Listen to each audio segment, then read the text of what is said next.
After my divorce, my cousin said, "You owe me support." I sent a ledger, loans, dates, transfers. She mocked me until her husband served separation papers citing financial abuse. The subpoena listed my name as a witness. Suddenly, she stopped calling and started deleting posts. My name's Mark, 34, a financial analyst in Austin. A year ago, I got divorced quietly, no dramatics, signed at 8:12 a.m., coffee still hot. 3 weeks later, my cousin Amber, 31, texted, "After your divorce, you should support family. You're on your own now." I typed, "Noted." She sent a Venmo request for $120 captioned, "School shoes. Be generous." I paid, added a shoes emoji, filed the receipt in a folder I named Cousin Public. At a family barbecue in Round Rock, she went live on Facebook and joked, "Mark showed up empty-handed again, but he's got lectures about money." People laughed. My mom stared at the potato salad. I'd brought a brisket and a cooler, left in my trunk because the pit was full when I arrived. Amber never asked. She spun the narrative. I watched the chat fill with stingy and Mr. Budget. I screenshotted names and timestamps. 4:27 p.m., 4:28 p.m., 4:29 p.m. Small cuts multiplied. In our church group, she tagged me under a sponsor school lunches post with, "Mark loves counting. Let him count for the kids." I commented sent, then donated directly to the school site, not her link. She DM'd me, "You didn't use my fundraiser. That's rude." Another screenshot, her bubble, gray background, 9:16 p.m. At our uncle's 60th, she slid me the bakery receipt, $260. "You don't have a family, you've got extra cash." I paid the bakery at the counter so her card would decline theatrically and the clerk would turn to me. I signed M. Hargrove, kept the merchant copy, folded it with the carbon slip like an old-school ledger. "Family survives on those who aren't stingy." She posted the next morning over a photo of her latte and a branded tote. Comments arrived, "Preach. Wish my cousin was like Mark." The compliment was a jab. Every time I funded a Just for Now, another request appeared by Friday, $40 for field trip, $75 for electric ran high, $55 for parking tickets are outrageous. I started color-coding the notes. Yellow for kids, blue for bills, red for emergency. Emergencies were the majority. I set a rule. No cash, only direct pay to vendors with receipts. She called that control tactics. I called it accounting. When she sent, "Need $260 till Friday," I replied, "Vendor info?" She wrote, "Just send it, Mr. Spreadsheet. No vendor, no payment." She went quiet, then posted a meme about financial abusers who weaponize Excel. I saved it, 10:03 a.m., 184 likes, 2 of them from our aunts. Her friends became a chorus. "What's yours is ours." One wrote on her story, "After divorce, you're supposed to give back." Give back what? The settlement was clean. No alimony, no kids. We each kept premarital assets. I kept my old CB 750 motorcycle and the condo I'd bought at 28. Amber recast that as hoarding. "He has a whole condo alone," she told my mom in the kitchen, holding a wine glass like a microphone. "He could host the kids every weekend." The kids weren't mine. By June, my cousin public folder held 87 images. Venmo captions, Livestream subtitles, group chat snippets where she wrote, "Mark is fine, he can cover." I kept a parallel spreadsheet with dates, amounts, reasons, repayment promises. In the status column, most cells read rolled forward or ghosted. I added a note, pattern, public shame, private ask, moving target. Church picnic, July. She announced sign-ups for a backpack drive, looked straight at me. "Some of us are between families, plenty of room in the wallet." Laughter again, thinner now. I dropped $300 at the school office 2 days later and emailed the receipt to the organizer. Amber texted, "You made me look bad." I replied, "I donated. Isn't that the point?"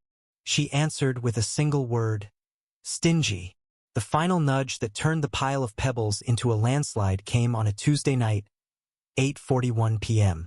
She went live again, titled it "You Owe Me," and listed what I should do: pay her car insurance until she's stable, cover groceries because he eats free at mom's, and be a man by picking up her cell plan so she could build credit.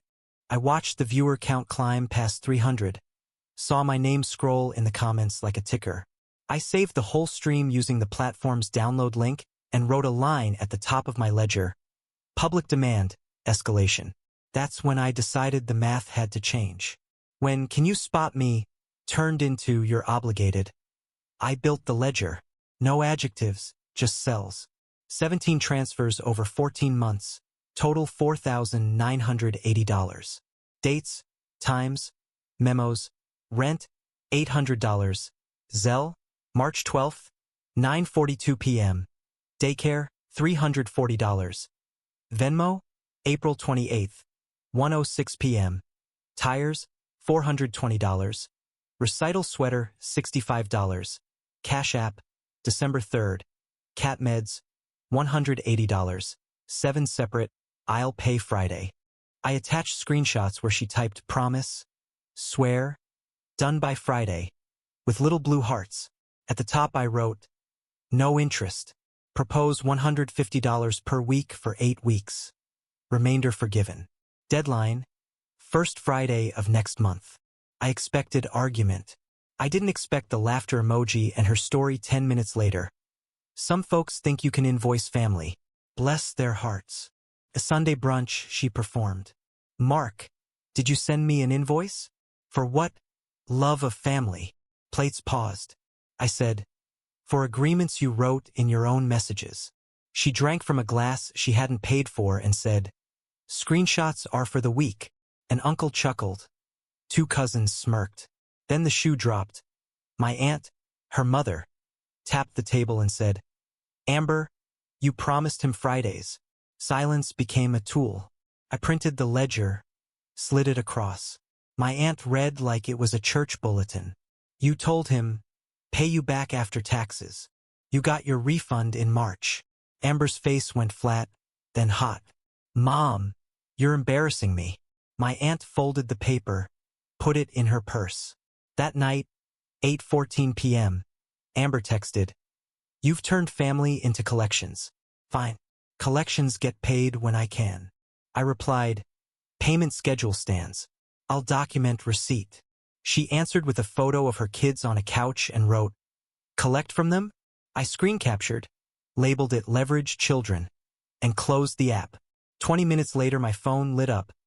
3-story rant, the word "abuser," my handle tagged. I didn't respond. I archived. Monday, I mailed a certified letter to her address, plain language, bullet points, dates, and the proposal. Not a threat, not legalese. At the bottom, "If you dispute any item, noted in writing by the 15th. The post office gave me a green receipt with a tracking number. I taped it to the inside cover of the ledger. At lunch, I called my bank and requested a Zelle activity export with timestamps. I printed it, highlighted her name. Receipts stacked like coasters. By Wednesday, she shifted tactics. "I never said you'd get it all back. We're family." I pasted her own words beneath. "Friday I'll send it, swear on Nana." She wrote, "Don't drag Nana into this." I wrote, "That's your line." She blocked me. An hour later, she unblocked to send a cash request for $260 captioned, "Bridge me till Friday." I declined, attached the schedule, and added, "Payments begin this Friday at 5 p.m. Any amount." She replied with a middle finger emoji and a new post. "Financial control is abuse. Beware men who tally kindness." I screenshotted the timestamp, 11:37 a.m., because the next call would want it. At 2:09 p.m., HR rang my desk. "Mark, we received an anonymous complaint alleging you use company tools to harass a family member." I exhaled once. "I don't. May I send documentation?" HR said yes. I forwarded the ledger, the certified letter receipt, and a PDF of my personal phone logs. No company devices, no company hours. 20 minutes later, HR closed the ticket. Subject line, No policy violation. Case 24 to 311. I printed that too. Thursday, her friend Serena DM'd, "You're ruining a single mom's reputation." I replied, "This is a repayment plan. If Amber proposes a counterplan, I'll consider it." Serena wrote, "You act like a bank." I wrote, "Banks charge interest. This is 0%. She sent a voice note that began with "stingy" and ended with "men like you." I didn't play the middle. Friday, 4:55 p.m. My phone buzzed. $75 from Amber. Memo, happy now. I recorded it as payment 1, applied to the oldest balance, and sent a receipt using a template. Received $75 on September 5th at 4:55 p.m. balance. $4,905. Next due, September 12th. She posted a story. "He's bleeding me dry." I posted nothing. At 7:11 p.m., my aunt texted, "She paid something. Keep the schedule." I replied, "I will." Week 2, 0. Week 3, $30 with a poop emoji. Week 4, nothing. Then a demand for $800 with the caption, "Till Friday promise." I declined. She called my mother. "Your son is tallying my life." Mom asked me to explain. I showed her the binder. Tabs, receipts, promises. Mom closed it gently and said, "Mark, this is fair." She called Amber back and said, "Pay what you promised." Amber hung up. Amber pivoted again, now to a chorus. A cousin wrote on Facebook, "If you've ever helped someone who turned into a debt collector, speak your truth." Comments piled. I read none. I updated cells. On a Wednesday evening, 6:32 p.m., I placed the binder on my dining table, next to my Fluke multimeter and the CB750 manual, and drew a line under the running total. Below it, I wrote a single sentence. After 1 month under schedule, $105 paid, $4,875 outstanding, compliance low, hostility high. Then I added a new tab labeled Escalation Options, with 3 rows, mediation, small claims, boundary reset. The first 2 would take time and oxygen. The third would cost nothing but resolve. I sharpened a pencil, circled boundary reset, and drafted the message that would flip the dynamic from obligation to policy. She escalates with theater. A GoFundMe appears at 9:12 a.m. Young mom under financial abuse, by cousin. Goal $3,000. Thumbnail of Amber tearful in a kitchen I recognize from Thanksgiving. Description: He blackmails me with spreadsheets and wants my last dollar. She shares it to Facebook, Instagram, then Nextdoor, where she tags me, "Beware, he's petty. He invoices family." I don't comment. I save the campaign, the donor list, and the line where she writes blackmail.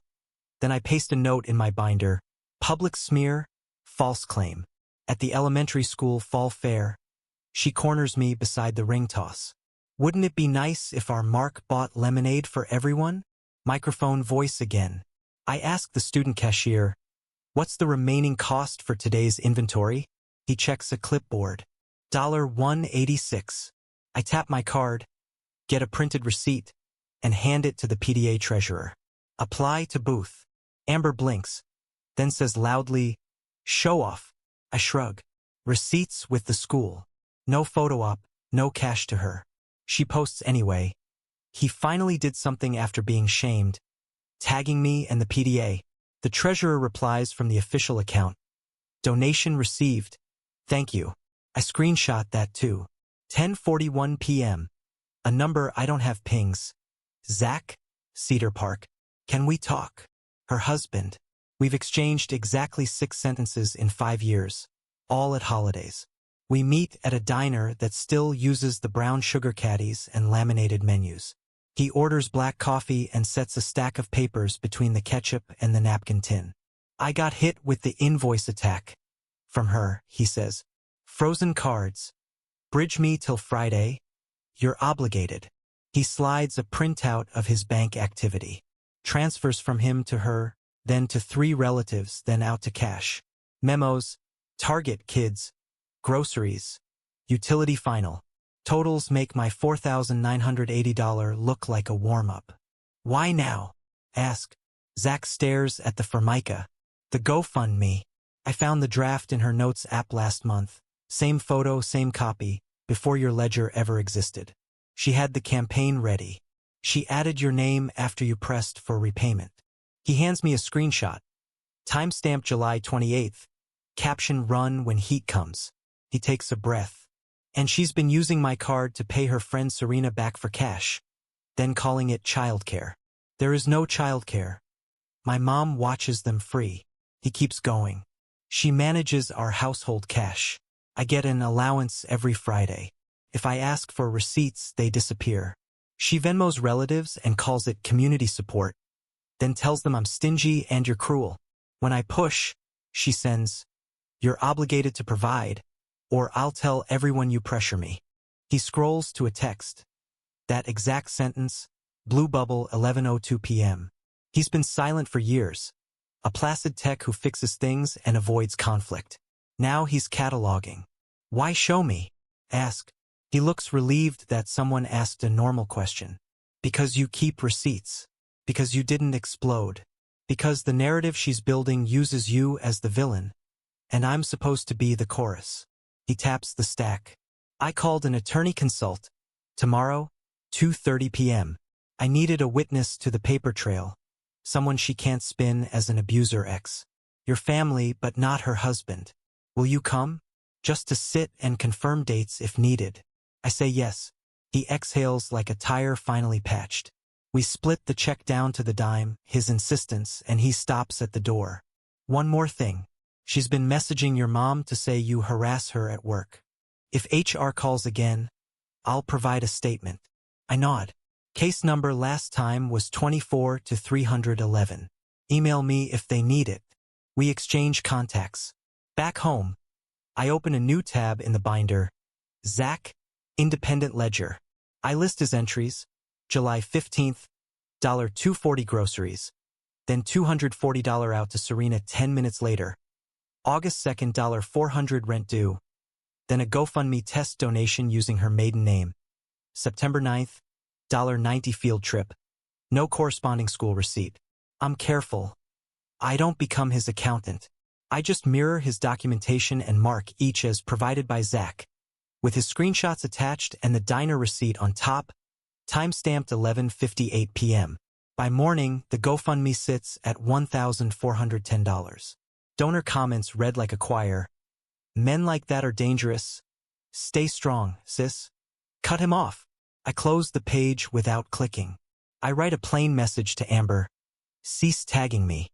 Your campaign contains false claims. Preserve all related data. Payment schedule remains unchanged. She replies with a megaphone emoji and first donation today was $100. Appreciate your help getting the word out. I don't answer. I download her video appeal for my archive. At 2:17 p.m., Zach texts. Attorney asked if I have a corroborating witness to the dates and that the school donation wasn't through Amber. Can you send that receipt? I forward the PDA confirmation and the lemonade receipt. Then I add one sentence.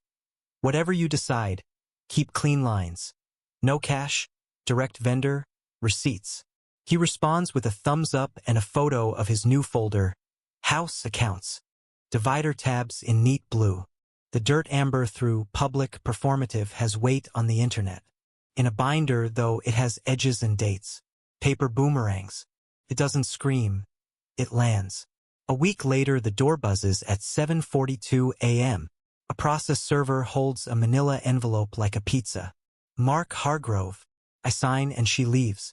Inside, notice of preliminary hearing separation. Petitioner, Zachary L. Grounds. Financial abuse and coerced extraction of funds. My name sits under witnesses, alongside two relatives, Zach's shift supervisor, to confirm extra hours, and a bank specialist, pattern of cash withdrawals. Attached, a short narrative where the same phrases repeat like a drumline. Spot me till Friday, refund hits, be a real man, cosign. I text my attorney, Patel, then drive to his office with a type packet. My payment log, screenshots of public humiliations, Amber's GoFundMe, the PDA confirmation, the HR closure email, case 24 to 311. He reads without comment, taps the GoFundMe printout. False claim of blackmail? I nod. Preserve originals. Cloud and USB. Will move to admit as impeachment. He adds a tab to my binder. Exhibits AG. Meanwhile, Zach makes his own moves. The school, at his request, records an incident report. Amber at dismissal telling the PTO president that my cousin will cover the class trip, calling me a cheapskate in front of kids. A teacher writes the time, 3:18 p.m., and notes two parents who overheard. In the parent chat, an admin deletes Amber's posts after complaints.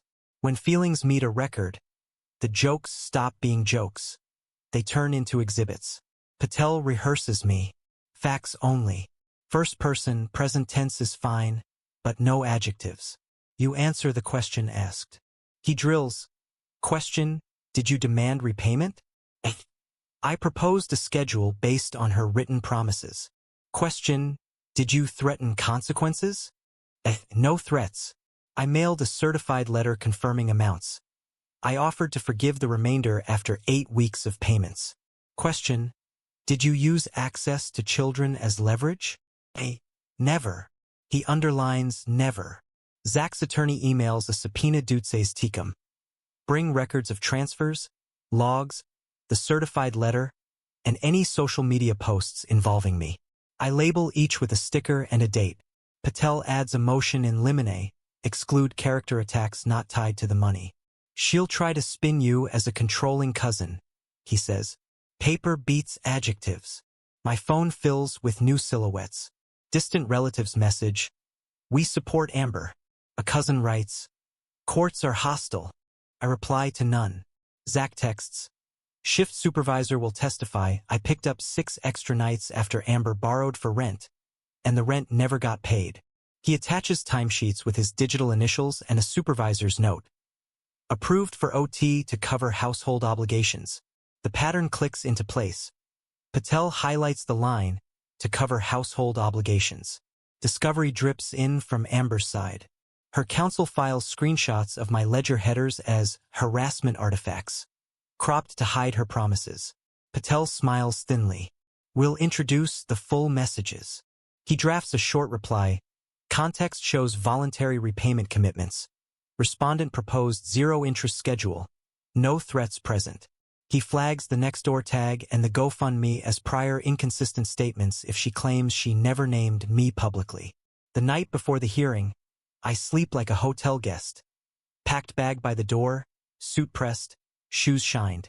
At 6:30 a.m., I print one more copy of the PDA thank you and staple it behind the lemonade receipt. My mother texts, proud of you. Be calm. I send a thumbs up and a photo of the binder tabs. EXA, transfers. EXB, promises.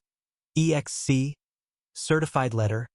EXD, HR closure. EXE, PTO receipt. EXF, GoFundMe. EXG, Nextdoor tag. We sit on a bench outside courtroom 3B. Me, Patel, and Zach in his work boots and a clean polo. Amber arrives 10 minutes late, sunglasses on, Serena at her elbow. She doesn't look at me. Her attorney whispers, glances at our stack, goes quiet. The clerk calls the case. Inside, the judge reminds everyone this is not final. We are here on temporary orders and to set boundaries. That word lands. Zach testifies first. Overtime shifts, allowance envelope, disappearing receipts. Spot me till Friday texts, and the July notes doc with the pre-written GoFundMe. His supervisor confirms the OT. The bank specialist testifies about cash withdrawals followed by peer-to-peer transfers, often to the same 2 names. Then I'm sworn in. Patel asks 5 questions. I answer each like reading weights from a scale. On cross, Amber's lawyer tries the angle. You're controlling. You like power. I say, I like receipts. He asks if I enjoy humiliating Amber online. I never posted anything about her. I answer, and hand the clerk the HR closure and the school thank you. I communicated privately and by certified mail. The judge reads, nods once, and says, "Proceed." When we step out, Patel murmurs, "The narrative is shifting. Evidence, like gravity, does not negotiate. Boundaries, backed with paper, start to hold." Williamson County 3B again. No live stream, no comments, just pews, wood, and a clock that clicks loud at 9:01. Zach's lawyer puts up a clean chart on the easel. Payday apps in orange, family transfers in blue, cash withdrawals in red. Lines cross like a transit map. "Pattern," he says, tapping the legend. "Borrow, withdraw, deflect." He calls me early. "Describe the ledger." I keep it plain: date, amount, channel, memo. I record only what I can prove. No adjectives. He asks why I proposed $150 per week. Because her messages promised Fridays. I matched her promise to a number. Amber's lawyer tries to spin motive. "You dislike Amber." I say, "I dislike missing receipts." He waves at printouts of her GoFundMe and the Facebook Live where she called me a cheapskate. "Jokes," he says. The judge lifts a hand.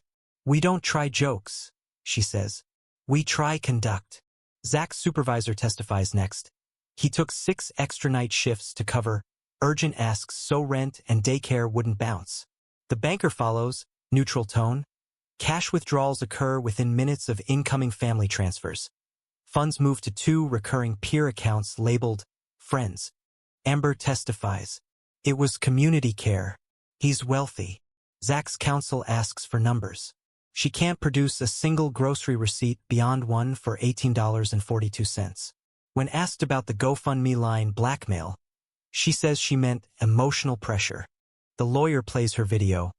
"He blackmails me with spreadsheets and wants my last dollar." The word echoes. The judge looks at the clerk. "Mark that for impeachment." My binder becomes furniture. Exhibit E, PDA confirmation. Exhibit D, HR closure case 24 to 311.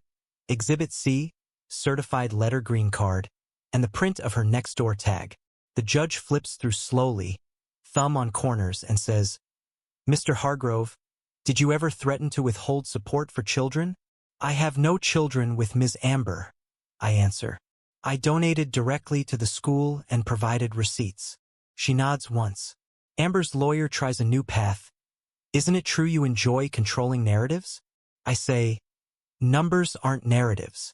Counsel maps the money. $4,980 on my side.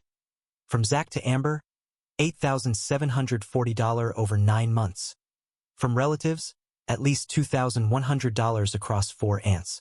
3 paydays coincide with 3 GoFundMe pushes. A parent from the school reads an incident note.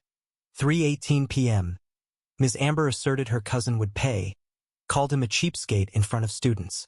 PDA corrected. Donation was already on file. The judge holds the slip like a leaf. Orders come like clicks.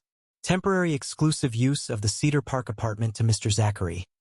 Ms. Amber shall vacate by Sunday at 6 p.m., exchanging keys at the station.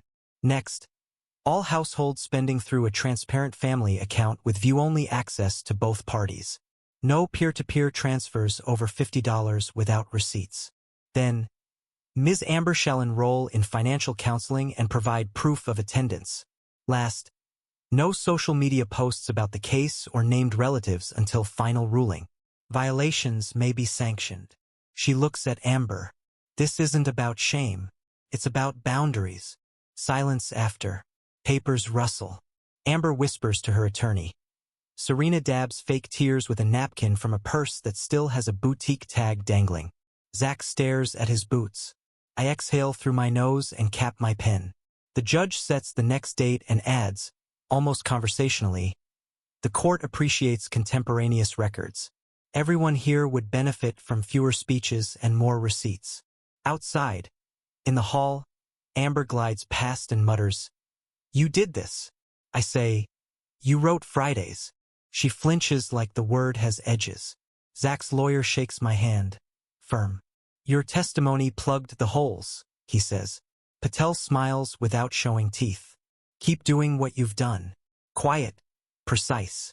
At the clerk's window, I pay $6 for certified copies of the orders and tuck them behind a new tab. Temporary orders, October 22nd. My phone buzzes. Mom, how did it go? I text a photo of the stamped page and the single line the judge underlined. Not about shame, about boundaries. Mom replies, proud. I put the phone away. By evening, Amber's GoFundMe shows, paused by organizer. The Nextdoor post is gone. A gray box says, content unavailable. In the parent chat, a message from the admin. Please refrain from tagging individuals for donations. All contributions go through PTO. The room that used to be a stage feels like an office now. Fluorescent light, beige walls, forms in triplicate. The victim versus miser, script folds, neat corners, and slides under the weight of line items and statements. Facts don't clap. They hold. The morning after orders, my phone is quiet enough to hear the fridge cycle. Amber stops calling. Her GoFundMe shows paused, then vanishes. The Facebook Lives disappear. The Nextdoor tag returns a gray, content unavailable. In the family chat, 3 bubble strings arrive like a bouquet. Folded hands, sorry for any hurt, and a gif of a broom sweeping confetti. I send one image to everyone. A locked Google Sheet titled Balance. $0, repayment schedule per attorneys. The header notes what the judge already said. Half of what I tracked counted as household expenses Zach had quietly covered. The remaining promises were acknowledged and entered into a plan. No victories, no victory lap. I delete the ringtone I set for till Friday. Zach texts me a photo of a key exchange form signed at the station. Timestamp 5:59 p.m. He adds, counseling first session scheduled. Family account live. Receipts attached. He has tabs now. Rent, utilities, school. His grand gesture is a folder. I reply with a thumbs up and a line, I mean literally, paper calm storms. At the next school fair, Amber drifts at the edge of the tarp, sunglasses on in shade. No microphone. The lemonade booth runs low at 2:40 p.m. I ask the volunteer, what closes the gap? $1.26, he says. I tap my card, get a paper receipt, and hand it to the treasurer. Apply to booth. I tell the kids, you're good to close, and walk away. The PDA later emails the donor list. My name is in 10-point font like everyone else's. No live. No tags. The treasurer updates their policy. All donations through the PTO link. No personal callouts. It reads like air. Family resets in tiny clicks. At Sunday dinner, my aunt sets places and says, we're doing cocoa in the yard after. No agenda, no announcements. Amber arrives late with the kids, leaves early with a casserole. She doesn't speak to me. I don't make that a crisis. Boundaries aren't cold shoulders. They're guardrails. Serena avoids my side of the table and, for once, does not film the prayer. Work goes on. Spreadsheets, a quiet desk plant. HR who now smiles when we pass. I file my copies of the temporary orders under finals pending and set a calendar reminder for January review. Patel sends a short email. Compliance continuing. If contacted, route to counsel. I pin it. The binder lives on a shelf now, spine labeled, not a daily companion. I don't hover over donation pages. I go to the gym, change the oil on the CB750, read a book about habit loops and underline, make friction your friend. December creeps in with rope lights and a cold front. We meet at my mom's. Quiet yard, folding chairs, a borrowed propane heater. Kids string LEDs along the fence. Someone burns a batch of cookies and laughs without looking at a camera. My cousin Benny plugs a Bluetooth speaker into an extension cord that hums like an old neon sign. We do cocoa, not commentary. My mother asks if I'll hang the last strand. I climb the step ladder and clip light to wire, 3 inches at a time. Amber stands near the driveway, hands tucked in a hoodie, listening as her youngest counts ornaments. She doesn't heckle. I don't invite a performance. When we lock eyes across the lawn, I give a small nod. Recognition, not approval. Zach helps the kids with the net lights over the shrubs. He lifts one end and says, almost to himself, these things finally fit. He'll have harder days. so will she. That's not my theater. When I get home, I open my notebook and write a rule in block letters. Kindness without humiliation. Help without blackmail. Money only with records. Below it I add, attend generosity like a ledger. Clear entries, clean math, quiet close. I tape a copy inside the front cover of the binder and another on my fridge, next to a grocery list that, for once, has only 5 items. Amber once said, "Family means sharing." I'll keep that, and append, "and returning," and one more line beneath it that has taken me a year to earn. When it's quiet, that's not fear, it's a boundary. The house settles. The fridge cycles again. I sleep,